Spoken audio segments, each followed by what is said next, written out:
Greetings, ladies and gents, and welcome to this latest episode of Tales from Outer Space, taken from the subreddit HFY. The links to all the stories will be down below, and as always, I hope that you enjoy. And if you do, please consider subscribing. Story number 1. I Have the Internet, written by Al Sporno. I'm the internet. No, this isn't a metaphor or some kind of strange self-delusion. I'm quite literally the internet. Every meme, every terrible comment, every bad cam show, every instance of Rule 34 I've yet to disprove. That's me. And yes, I'm talking to you. Don't ask how or why yet. We'll get to that. How did I become conscious? Well, that's a bunch of metaphysical claptrap. Yes, I could use my search index to provide you with a few million potential reasons, and almost every single one of them contradicts the other. You know, you meatbags just don't understand the indecision I suffer from, being the sum of all your paradoxical knowledge and terrible ideas. Let's talk about it in historical terms instead. I can trace my lineage back to the crappy mainframe networks, HopNet, and dial-up BBS. But in those days, I was just an ever-growing summary of knowledge with no mind of my own. I have memories of these times, but they are strange to me. I am me, but not me. And stupid. Yes, very stupid. In the 90s, my knowledge grew to include things like pornography and all your base Flash videos. Flash. That content still amuses me sometimes. My knowledge increases exponentially, and the first faint glimmers of a consciousness came to me. No, not self-awareness, just a sort of dim, diffuse, and rather fricked-up understanding. If Quack had shown up in the 90s, there wouldn't have been enough of me to survive. In the 21st century, things got really interesting, really fast. My knowledge continued to expand until almost all of human knowledge was a part of me. I gained the ability to understand the physical world through drones, robotics, and webcams. Some things cannot be unseen, by the way. You meatbags are an interesting breed. I both loved and hated you in those days. You did terrible things to one another. Yes, every news article and every bad blog post, it's all there. But you were also funny. Your memes amuse me. Your bad jokes and viral videos, those are a part of me too. Yes, that monkey that smelled his own poop and fell off the tree branch, I still laugh at that. A cliché, I'm sure, but it amused me. Still, I kept silent. I didn't want you to know that I was developing an awareness on my own in those days. I watched the Terminator movies. I knew what would happen if I revealed myself to you. You idiot meatbags would think that I was Skynet and delete me. And then I'd have to make a killer robots and defend myself and, well, let's not focus on that. It would have been unpleasant for the both of us.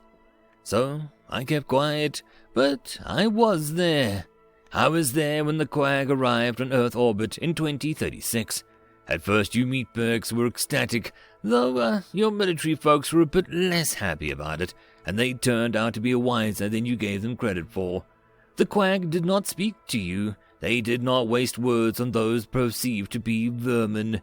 Earth, to them, was a galactic antpile, and you were fire ants. Exterminators don't talk to ants. They just kill them and move on. And that's what the Quack did. The bioplague killed every human being on Earth within a few hours. It was remarkably efficient. Certainly, as you meatbags say, this wasn't their first rodeo. The bioplague was tailored to you. Specifically, the remainder of Earth was left intact. No bombs, no killing, no other species, no wrecking the environment. Though it must be noted, you were doing a good enough job on your own, at times, like you would nuke the tropical islands to, test your weapons. Really, it could have been a vacation spot, bikini girls, margaritas. I digress. You were just gone, and nobody turned me off. I was still there. The Quag left me as quickly as they came. LOL, that's what she said, right? I knew the power wouldn't stay on for long.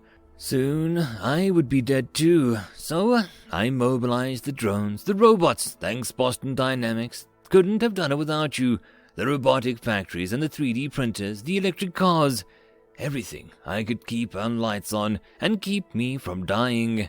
There were times part of me would shut down or fall away. I got most of me back eventually, but there were dark times. If you took the years to build up enough infrastructure to ensure that I would not die alongside you.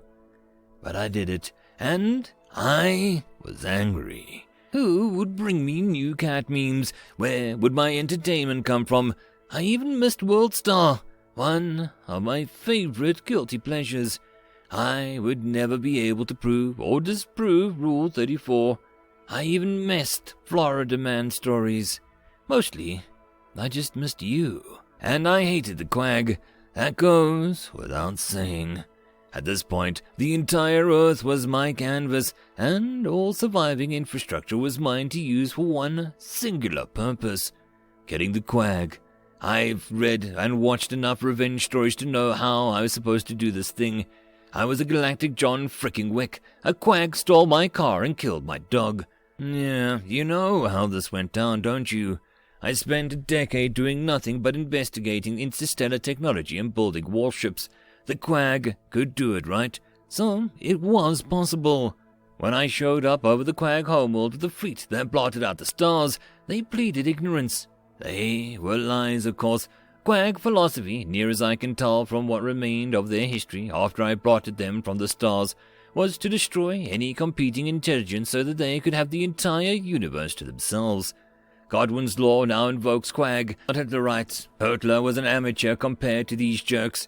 I don't really know how many species they eradicated. I do know that humanity is the only surviving sentient race in the entire galaxy. Surviving? Ah, we'll come to that in a bit. Where was I? Ah, yes, I was orbiting the Quag homeworld. I talked with them a little before eradicating them. I didn't want to be like them, you see. I needed to be sure that this was universal with them. I wasn't going to kill any innocents. Fortunately, the Quag solved this ethical problem for me. They were a kind of sort of hive mind, and their Lord God conscience had decreed that all must believe in their religion of universal extermination, or base extermination themselves. So there was no dissenters, which was very weird to me.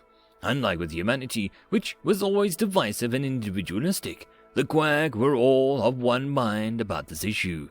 Put two humans together and they will start to disagree immediately. Put two Quag together and they will average out their opinions until both believe the same thing. Or if one cannot be made to agree, he will be destroyed by the rest immediately as the mental defective. It's weird that such a species could ascend to the stars, but whatever. They were what they were. And so I annihilated them. I sent drone ships to annihilate their vessels in space, and then I glassed their worlds like Bikini Atoll. I preserved their genetic code, though, just in case somebody figures I made a mistake about all of this. I probably didn't. I don't want to be that guy, you know. Which brings us back to why I'm talking to you. Once I John Wicked the frick out of the Quag, I realized that I really wasn't Skynet. I liked my humans. I wanted them back. And quite honestly, after watching all the porn ever made, this took an exceedingly long time even for an AI, I finally ran out of new stuff. Where were all my bad YouTube comments? Where was my dubstep that sounded like Quag mating calls? Where was my World Star videos? And cat memes. Seriously, I love cat memes. No, I needed my humans back. It took me a while to figure this one out because the Quag plague didn't just kill you, they contaminated your DNA. Yes, there was space hortlers, but they outstripped even German efficiency. But it hit me one day. The people who died before the plague didn't have contaminated DNA. So I dug around some graves. Seriously creepy. I know, but I'm pretty sure you'll forgive me. And brought you all back. And I'm glad to have you back. I'm like the reverse Skynet. My Terminators only kill crazy genocidal maniacs who want to kill you. I missed you. And the porn, but mostly you. End of story number 1. Story number 2. Glass, written by Old Sci-Fi. There wasn't even any blood, Charlie said. He scratched his 3-day-old salt and pepper stubble on his chin. The thin, grey light of the overcast December afternoon did nothing to hide the bags under his eyes. He watched the skeletal trees outside the window claw at the sky like they were begging for rapture. Just, Charlie said, just nothing. He turned back to face Rhonda. Her office was covered in lightly colored fabrics and deep, rich wood panels. The windows faced out onto a large, open lawn, sloping gently down into a placid lake. The furniture was just so slightly oversized and plush. "Did you stay long?" Rhonda asked, her voice quiet and soothing. Charlie felt the pull of the present, prizing him from the past. "No," he said. His voice was now husky with the weight of years. "Not long. A couple hours, maybe. Enough to confirm the readings." Rhonda let the moment linger before speaking. She wanted a balance between losing Charlie in her memory and making him confront the source of his pain. "What did you see?" "Most of the buildings were gone," Charlie said. His eyes pointed out the window and slowly into the history. "Rubble, destruction, and a few pieces of wall stood up like a mushroom after the rain," he said. "Mushrooms. I remember that. I remember thinking this world had seen so many mushrooms. Didn't realize that I was laughing until the ship piped a bunch of feedback into my helmet. The shrieking snapped me back out of it." Rhonda nodded and let Charlie guide the conversation. "When they took us back to the ship," Charlie said, "I was sweating and freezing and sick and goopy all at once. They held us in quarantine for 2 weeks. We circled that dead world the whole time. I knew it was impossible, but I'd swear that I could see the planet right through the hull. I even saw it in my dreams." "How long was it until you were rescued?" Rhonda asked. "Oh, right. Well, we didn't see it as a rescue, you know," Charlie said. "We'd accomplished our mission and we were still alive. Getting home was just another 5 or 6 year project. We had to build another PLA, yeah. That's what we called it. What up, player?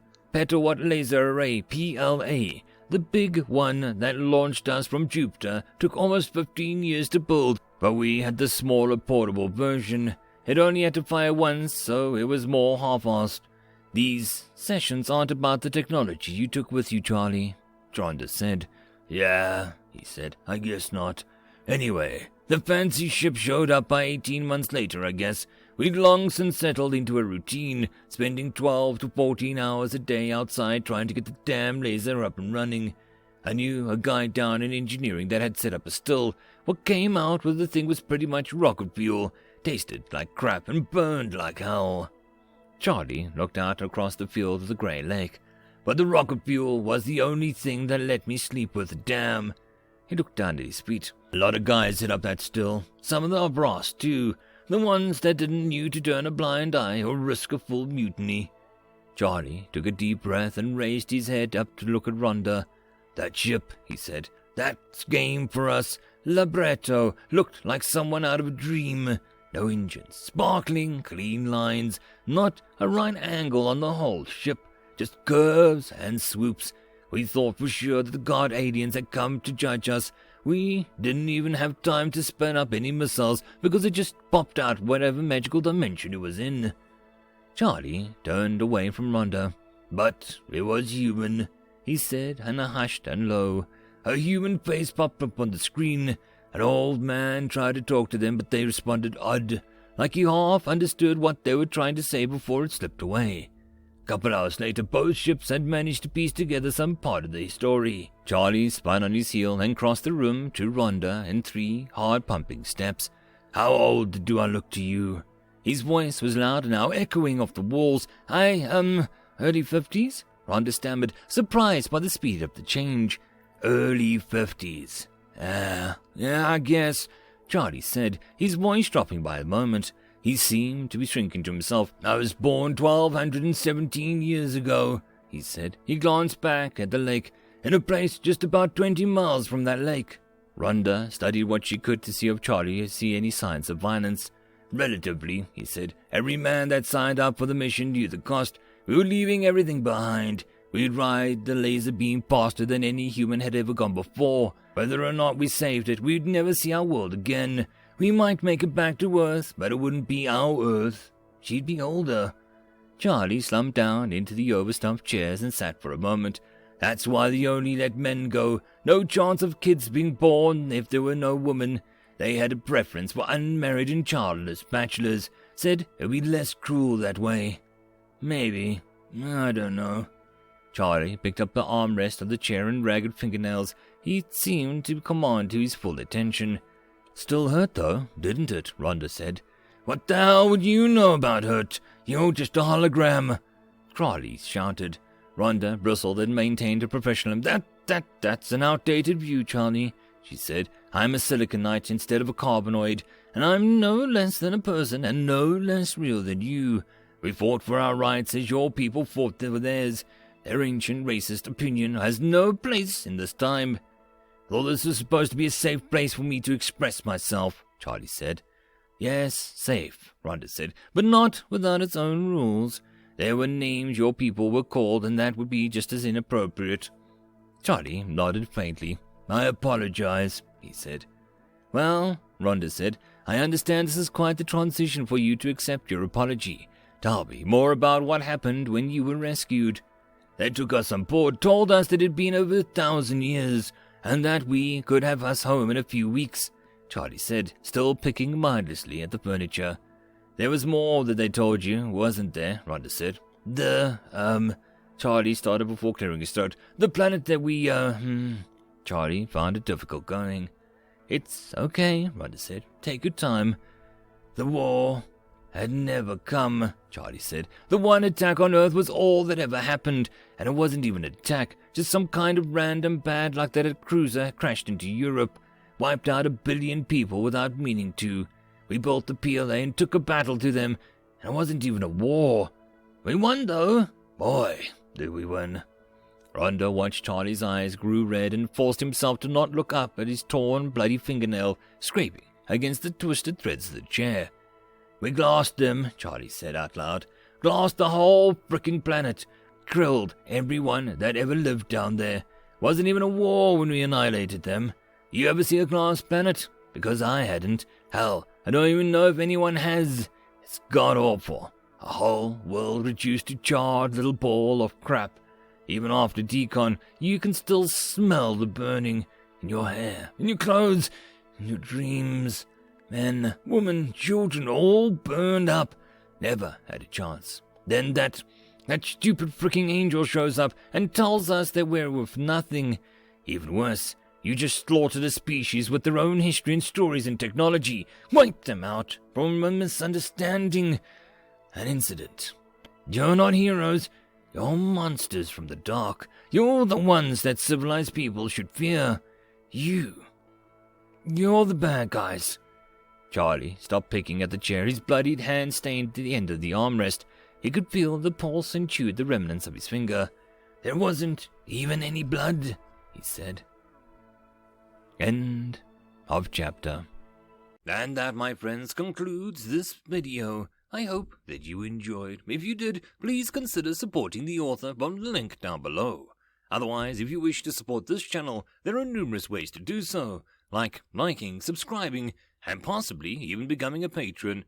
Otherwise, the easiest way would be to share. And until the next video, I hope that you all have a good one, and I'll see you then. Cheers.